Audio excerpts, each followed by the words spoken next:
back to Tabula Rasa. This is kind of a off-the-cuff, no script kind of video, but hope you guys don't mind. Ciao to everybody, and thank you for tuning in. So, the other day I kind of got into a Twitter conversation, not a argument, or who knows, with Ann Talks Comics, as I will show here. And well, she might have taken it as a attack. Who knows? You can't really read intent without looking at another person's face, and Twitter is faceless. But she did bring up this point in that next month, June, is Pride Month. And there was a showcase of these heroes from Marvel, and she says, Pride Month. What does she say exactly? I have to look into it. Oh, she said that it was Pride Month and or no wait. She playfully jabbed at Marvel, so still no trans characters, upside down smiley face. And so there was a conversation. I think it was productive as someone who is not a member of the trans community, right? But do support justice and fairness for everybody. That there's not a lot of trans characters now. If you can pause and read through the tweets if you want, or go and find her Twitter thing. I don't want you to harass her or anything, but just, look at the conversation. I think it was a civil conversation as far as Twitter goes. I don't know if she hates my guts or whatever, but hey, it's there. Don't attack people. If that's wrong, if you do, then, you're a terrible person. So, but the question got me thinking, is there really a lack of trans representation in comics? So, I did the next best thing to um, research, and that was looking it up on Google and just typed it quickly, trans characters in comics. And here is what I found. There are trans characters in comics, especially if you include manga, but we're not counting that because I don't know if she's into manga or not, but that wasn't the focus. And yeah, so we'll talk about that later.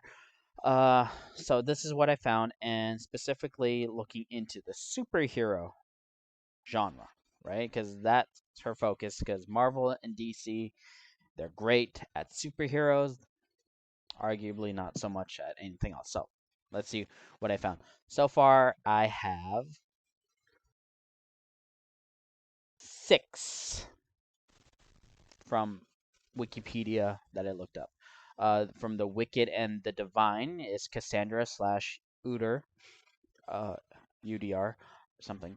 And this kind of deals with gods and that kind of stuff, so not quite superheroes, but kind of. And then you have Kate Godwin or Coagula from Dune Patrol in 1993, Masquerade in Blood Syndicate, who became a superhero, Porcelain from Secret Six.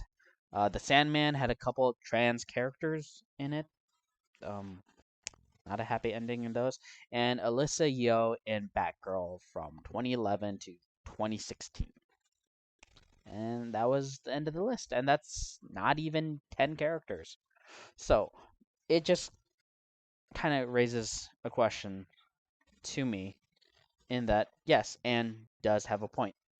There aren't a lot of trans characters in superhero comics, right? You go across the ocean in Japan, there are several characters. In fact, there's a whole genre of it called gender bender, right? Where a man becomes a woman becomes a man, and a couple of stuff in between.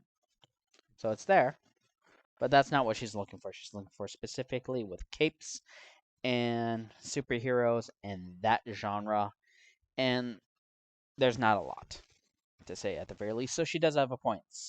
And Marvel and DC do need to step up their game in that respect.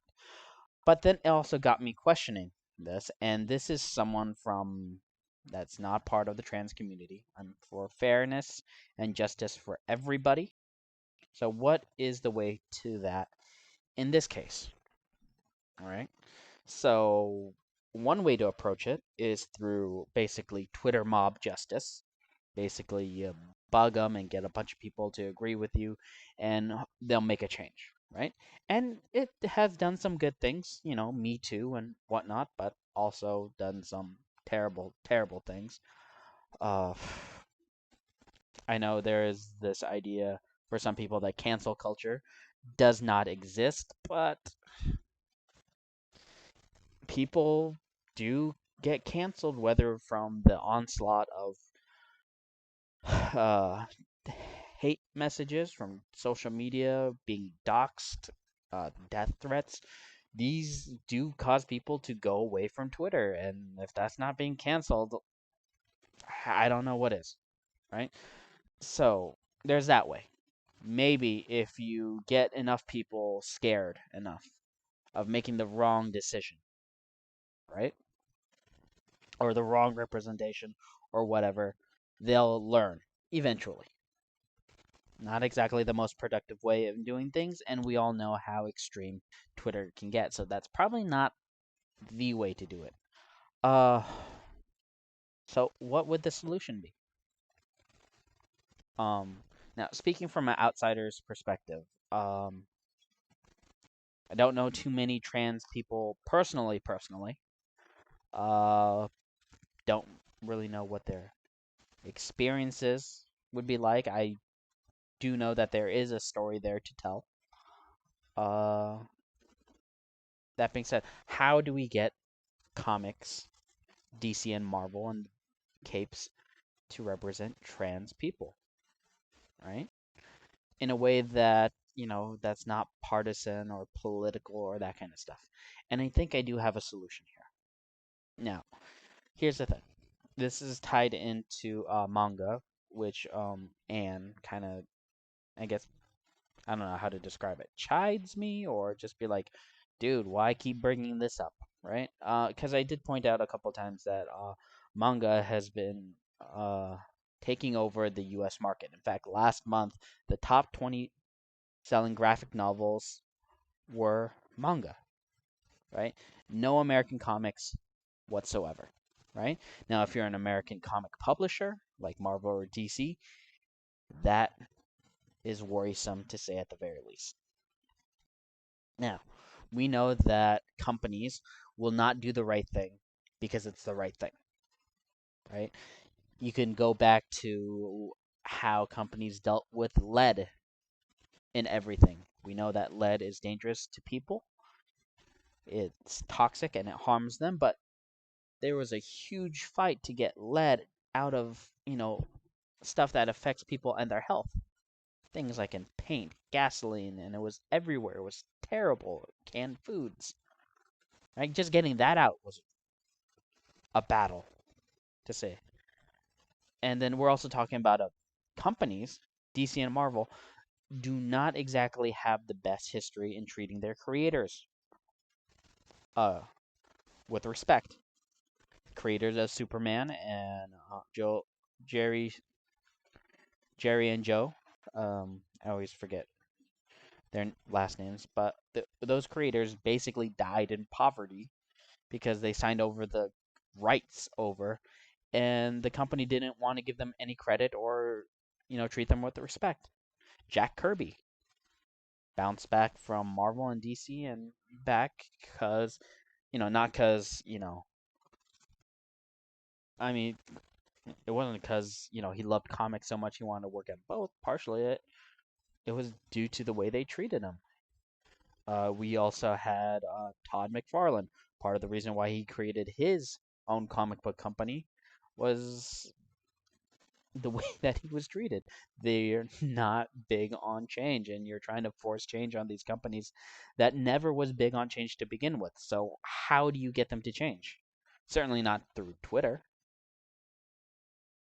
I mean, you might get a couple of people canceled. You might get someone who will write a story, right? But then they'll forget about it. Hey, it's done. It's over. Gone, right? No legacy character. It's just going to be that one shot thing, which is kind of my concern with the DC's Asian anthology. They introduced the Monkey Prince. Hey, cool character, cool idea. All right. Is he going to stick around? I don't really have a lot of hope for it. Uh, so how do you get them?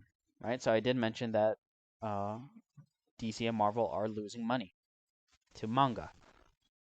Now, what if there is a way for them to get that money back, right? Or at least guarantee a portion of the market. And it can easily be done. It's simply this. If, let's say, 5,000, 10,000 people said every month they're going to contribute $5 for these issues that include a trans character. Can you imagine what DC or Marvel would do? If you can get 10,000 people guaranteed $5 a month. 10,000 people, right? 50,000 a month times 12. Hey, that's a bestseller right there, according to their numbers, right? And that's just the people who are guaranteed to buy it. If you put it out there and a lot of people see it, hey, you might get a little bit more. Gangbusters, even, right? Now, here's the other thing that group of 5,000 to 10,000 people can do, right? If you can get a voting thing, right? Like a coalition together, a lobby even, to say, hey, this is what we want in our trans representation. You can even have like this voting poll thing to create the perfect trans character, or characters, I should say, because it's never just about one, because no community is a monolith. But you get them and you vote and say, hey, we want this character. We voted on these traits and we think it'd be a great representation, and we want this, and we got their backstories, everything settled up. Just put them in and voila, and they will pay for it.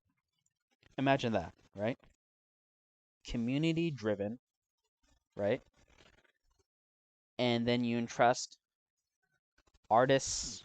Well, they'll entrust artists and editors and writers anyways, because that's what DC and Marvel does. But if you give them guidelines and tell them, hey, each of us are going to contribute $5 a month to this, you will guaranteed have that slice of the market.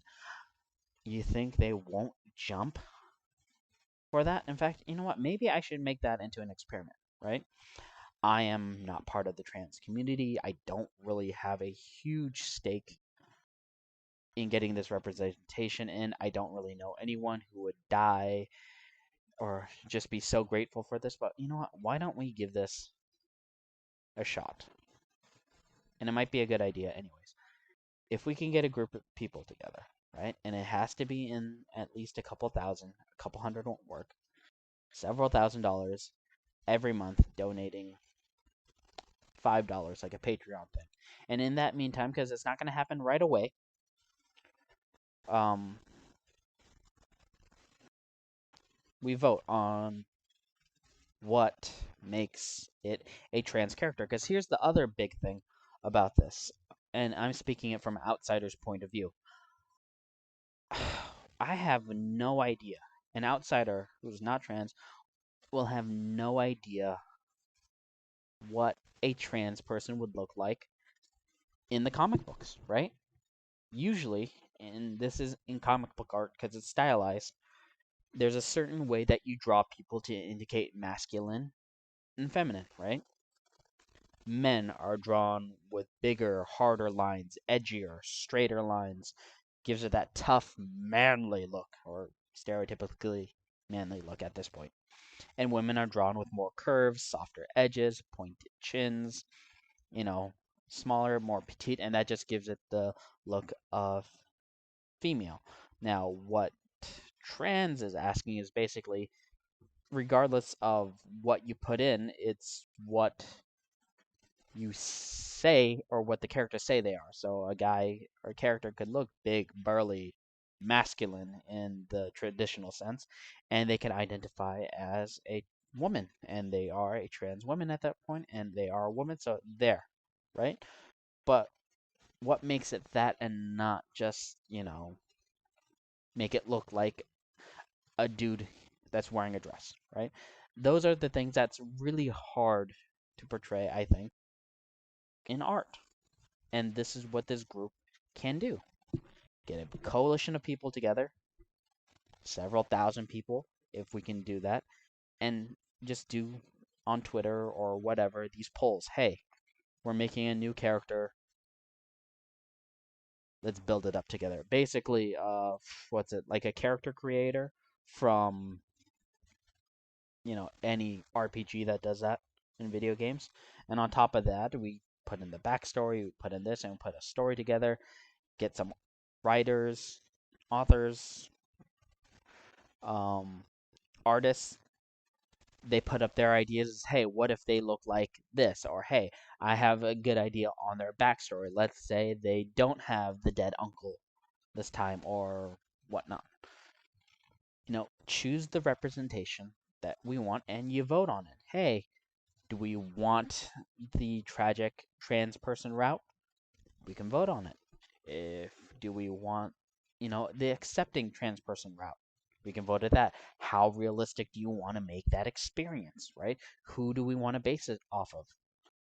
I think that would be the best way to approach this because guess what? Doing it on Twitter or doing it through mob justice isn't going to do it. But hey, if you can guarantee to DC and Marvel, hey, we will give you this money. Just follow these guidelines, follow these character models, and we're happy customers. There you go. And you know what companies like? Not happy customers, recurring customers. So if we can guarantee to them that this group is going to be recurring, then guess what? You will have your trans character by the next printing.